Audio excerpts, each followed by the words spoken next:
Hey everyone, Sheila here from Lifewithpets. So today we're going to continue setting up this tank. If you didn't see the previous video, I will leave a link in the little iCard. For substrate, we used Fluval stratum and we also used white aquarium sand.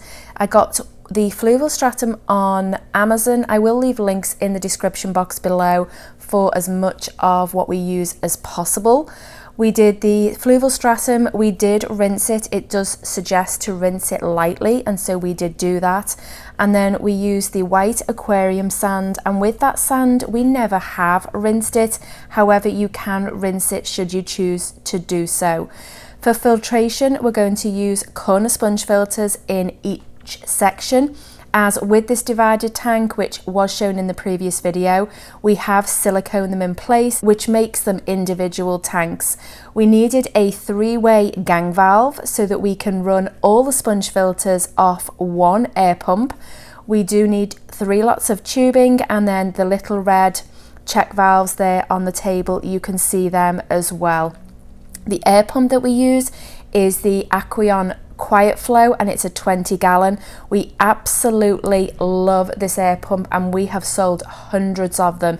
It is an excellent air pump. So to set up the sponge filters, you take the tube off and then you're going to thread the airline tubing through the bigger tube, the plastic tube, and put it onto the sponge filter, and then you're just going to put the tube back in place, and you're going to do that on all 3 of them. Now I will say there are many ways to set these up. We choose to use 3 separate check valves. Even though the air pump actually does have one, we still choose to do it this way. So this is the way we do it. However, there are many different ways of doing it, and we've just found this is the way that works for us, and it gives the most protection for if the water was to back siphon for some reason, if there was a malfunction with the air pump. By attaching them all to the one gang valve, it means that you can then put them onto an air pump and they will all run off the one air pump.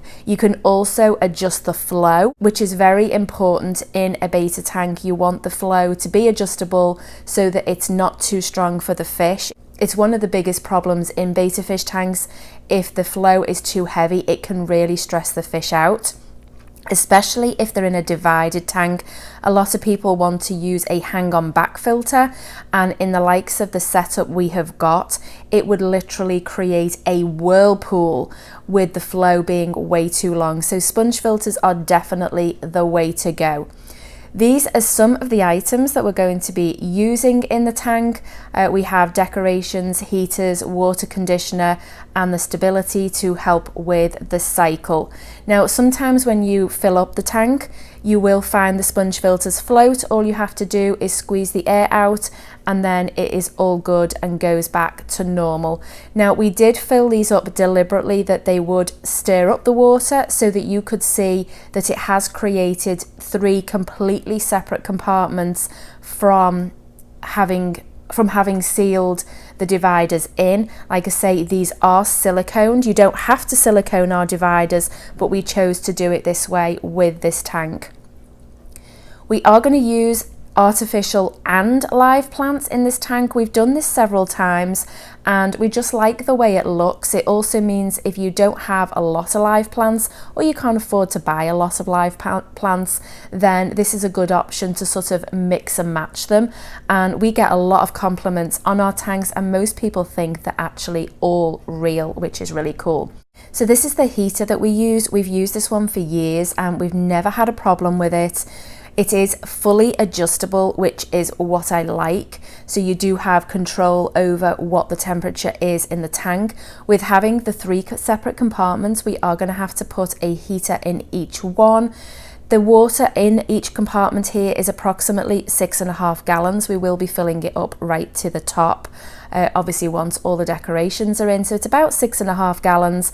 So between a 25 and 50 watt heater is ideal for this particular setup.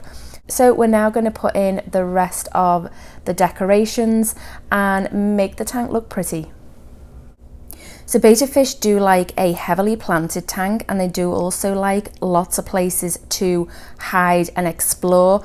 Coconut huts are a great option for that because they're also natural, and we found that betta fish love to go in them and rest sort of on the bottom in them. So these are a really good option. We also like using the mopana wood as well, and for this we use like the small ones. I will leave links to everything in the description box below. These are ideal because they will release a level of tannins in the water, so it does give it a little bit of a brown cast. However, that is again very healthy for the betta fish.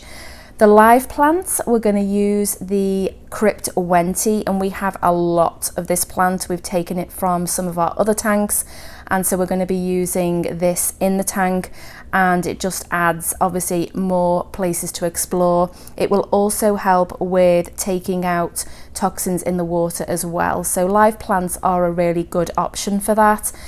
As for the feeding of these plants, they are a root feeder. They don't sort of get their nutrients. They will get some from the water column, but most of it will come from the roots. And so the Fluval stratum obviously will feed them really well. Now in the sand tank, we will need to add either fertilizer or root tabs. I personally prefer the root tabs. However, you can use either for that. So my husband is the one adding the things into the tank, so while he continues to do that, let me talk about cycling a tank really quickly. I'm not going to go into full detail because we do have a step-by-step video on that, and I will leave a link in the little top iCard. For us with this particular tank, we have had the sponge filters in another tank deliberately so that they have been cycling for the last few weeks, so they are fully cycled, and so we can add fish directly to this tank. If you need to cycle a tank, then I would suggest going and watching that video on how to do it. It does take several weeks, and it does require patience and testing your water a great deal. So the last item we're going to add is this floating log, and we do sell a lot of these products on our website, and we never sell anything that we don't use ourselves or that we haven't extensively tested. This is one of those products, and I so wish we'd used it earlier. Our betta fish absolutely love it. I cannot recommend it enough. Riley in particular, near enough, lives in his log. He just thinks it's the best thing ever. So highly recommend those. Okay, so moving on to finishing up with the sponge filters. So we have all the check valves that obviously they're turned on off when it's first gone on, and then to adjust them you just move the valves so that you can turn them fully off, and obviously you can turn them on, and then you can adjust the flow to as much as you want. You can have it just run a little, you can have it run a little heavier, depending on obviously the size of your tank and the requirements. So sponge filters for me, especially with betta fish, are definitely the way to go. So a quick view from the top. I am going to be adding in, I think, a log in all of the tanks. Currently I am waiting for another shipment to come in, as we have sold most of the ones that we have. So moving on to lid and lighting. Lighting is one question we get asked all the time because we use a very simple Nicrew light. It's an LED light. I will leave a link to it in the description box below. As for the lid, we make these lids ourselves, and we again get a lot of questions on them. Will we sell them? Please sell them. We are going to look into it again. I keep saying this, but we are seriously in the new year going to be looking into the possibility of making these and then shipping them. But we make them custom, obviously, for divided tanks for ourselves. We do cutouts in the corners for wires and things like that. Also, no issue with them sitting on top of the clamps either. They sit just perfectly on top of the clamps, so there's no issue with that as well. Having a tight fitting lid, especially in a divided tank, is very important because you don't want the betta fish jumping from one section to another. So a tight fitting lid is extremely important. So this one, although it doesn't obviously quite sit on the top of the divider, it is extremely close, and so there is no way the betta fish can physically get from side to side. We also do like the little feeding hole, as you can see there at the front. We have that as well, and that's how obviously we feed each section. So trying to do the final clip on this video, little Miss Lily decided that she wanted to be in on it. So take it away, Lily, and do the final reveal for us so that we can all see the tank. Thank you. This little girl is so funny. She makes us laugh so much. If you do want to see more of behind the scenes and more of her, then follow us on Instagram and TikTok. We are actually quite active on there, and you're going to see a lot more on there than you will on here. I will leave links to everything to do with this video down in the description box below. The next video, we are going to be adding fish. We are getting some new ones and we are super excited about it. We're going to be talking about quarantining fish and the importance of it.